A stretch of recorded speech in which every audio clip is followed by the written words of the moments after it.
Bonjour et bienvenue pour cette première vidéo officielle de la chaîne. Avant toute chose, je voudrais vous adresser mes meilleurs vœux pour cette nouvelle année, qu'elle vous apporte joie et bonheur au quotidien et que cela nous permette encore de partager beaucoup de découvertes livresques, que ce soit sur la chaîne ou sur le blog.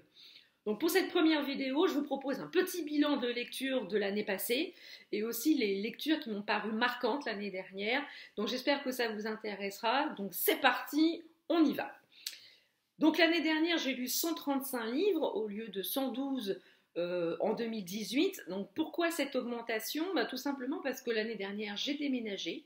Bon, ce qui fait que mon temps de trajet entre mon domicile et mon travail s'est accru. Je suis passée de 20 minutes de porte à porte à environ 45 à 50 minutes selon la circulation. Donc je vous laisse imaginer 45 minutes le matin, 45 minutes le soir, ça laisse quand même le temps de boutiner.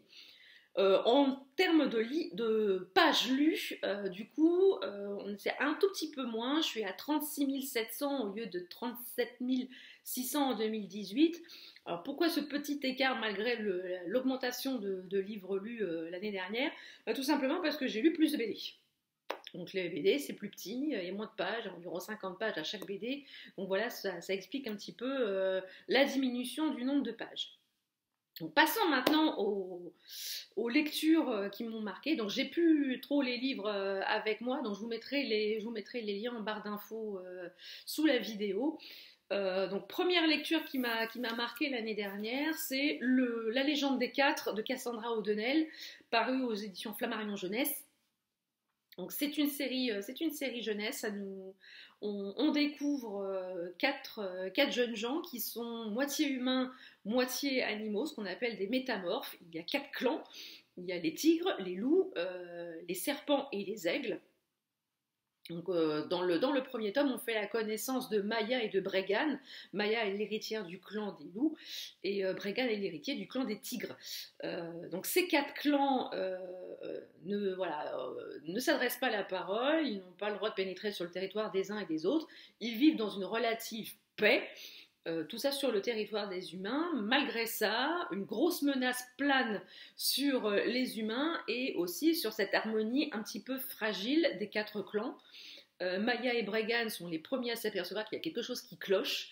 Donc ils vont s'adresser également aux deux autres héritiers des deux autres clans pour pouvoir consolider une alliance entre les quatre clans et arriver à sauver les leurs du grand péril qui les menace. Donc à ce jour est paru, alors j'ai lu les deux premiers tomes, le troisième tome est paru en fin d'année dernière, donc j'ai très très hâte de retrouver tous ces personnages. Donc chaque volume traite d'un des héritiers a pour personnage principal l'un des quatre héritiers des clans. Le premier s'intéressait plus à Maya du clan du clan des loups, pardon. Le deuxième volume s'intéressait plus à Bregan, du clan des tigres. Donc le troisième tome, si ma mémoire est bonne, s'intéresse plus au personnage de l'héritier du clan des serpents, qui n'est pas un personnage très sympathique de premier abord, mais peut-être qu'avec ce tome, on comprendra pourquoi il est comme ça. J'espère que je pourrai vous en dire plus cette année, une fois que j'aurai lu ce troisième tome. Deuxième lecture qui m'a marqué l'année dernière, c'est Lectio Letalis de Laurent Filipari, paru aux éditions Belfond. Alors ce roman, il traite d'une des plus grandes peurs de tous les bouquinovores que l'on connaît et que nous sommes. Imaginez un petit peu un livre qui tue. Je peux vous dire qu'avec nos bibliothèques respectives, on aurait quand même des armes de destruction massive dans toutes nos bibliothèques. Donc ce livre, à chaque fois qu'il y a quelqu'un qui le lit, il meurt dans d'atroces souffrances. Voilà, c'est le postulat de départ. Parallèlement à ça, un psychiatre est atrocement assassiné. Il est tué par un oiseau. Donc, ces deux enquêtes sont menées parallèlement par une équipe d'enquêteurs. Et bon, voilà, je vous le cache pas, les deux enquêtes sont liées. On va s'apercevoir que ces deux enquêtes sont liées. J'ai trouvé le style de Laurent Filipari très intéressant, avec un travail documentaire très riche.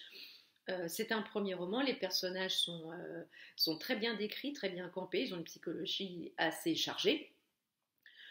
Pour un premier roman, je trouve que c'est très très bien mené.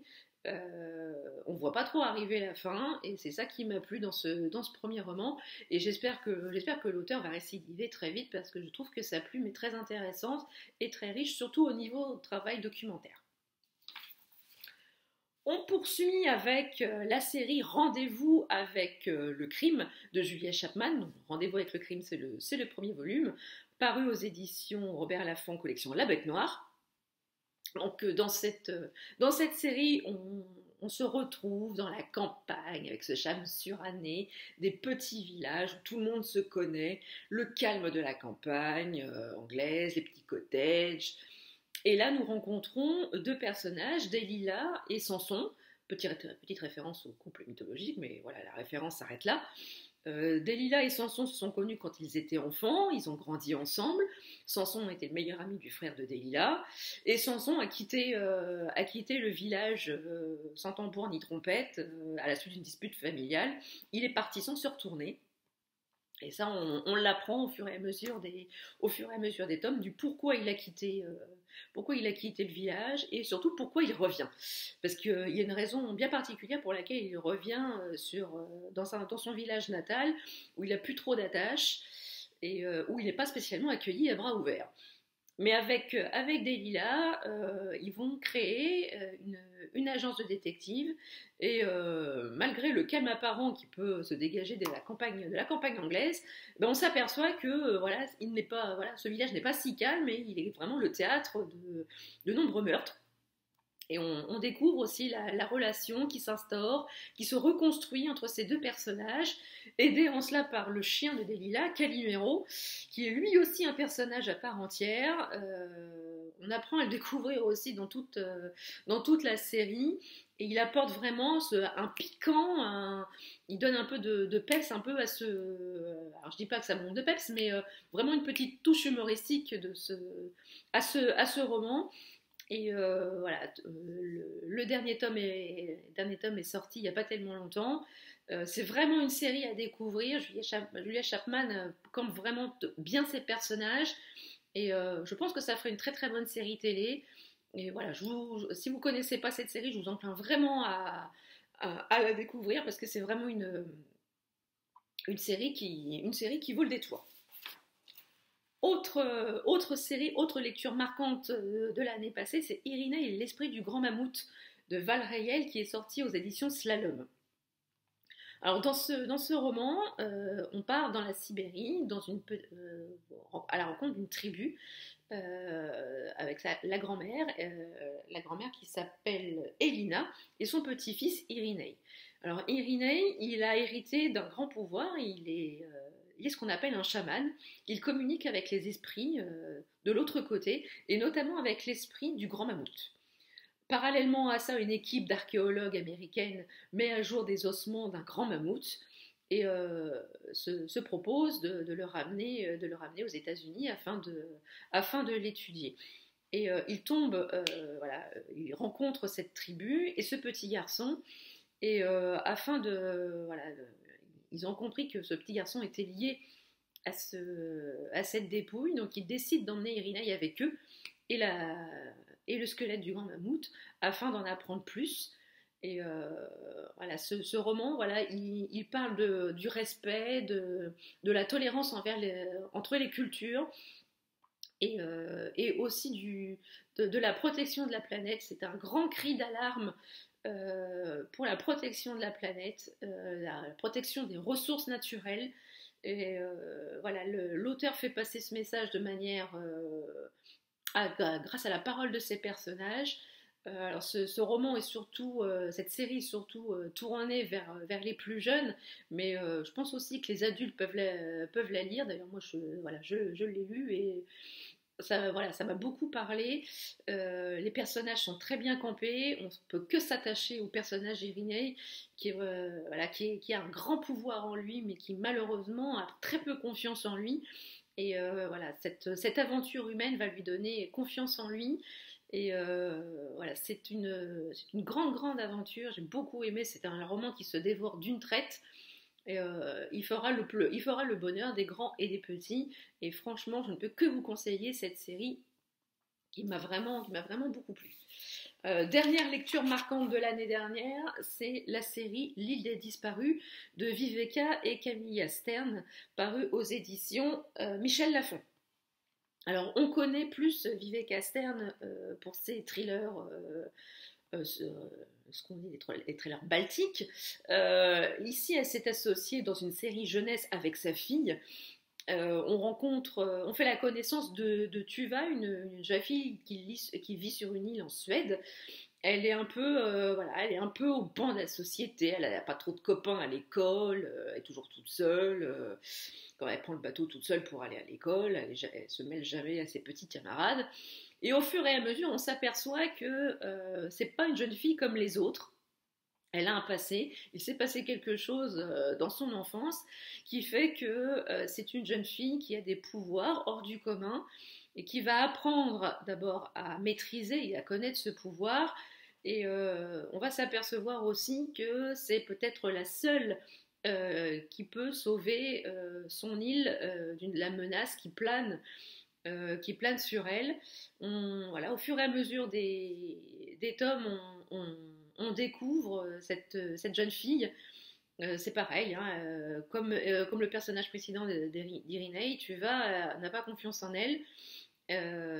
Et comme elle est régulièrement au banc de la société, elle se demande vraiment pourquoi elle est comme ça. Et au fur et à mesure des tomes, elle prend confiance en elle et elle comprend pourquoi elle est comme ça. Et elle prend vraiment la mesure de ce qu'elle est. Et aidée de ses parents et de son meilleur ami, elle va mettre tout en œuvre pour combattre la menace qui plane sur son île. Donc le dernier tome est sorti en fin d'année dernière, donc j'espère très vite vous en parler pour pouvoir clore cette trilogie.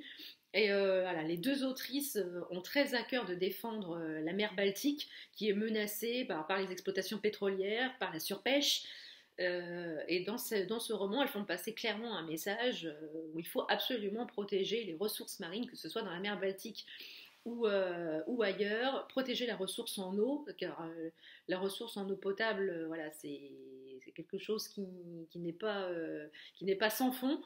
Et si on ne fait pas attention, dans très peu de temps, plus personne n'aura de l'eau potable, et ça, c'est un danger. Et il faut vraiment faire attention à ça. Et voilà, c'est un message qui est...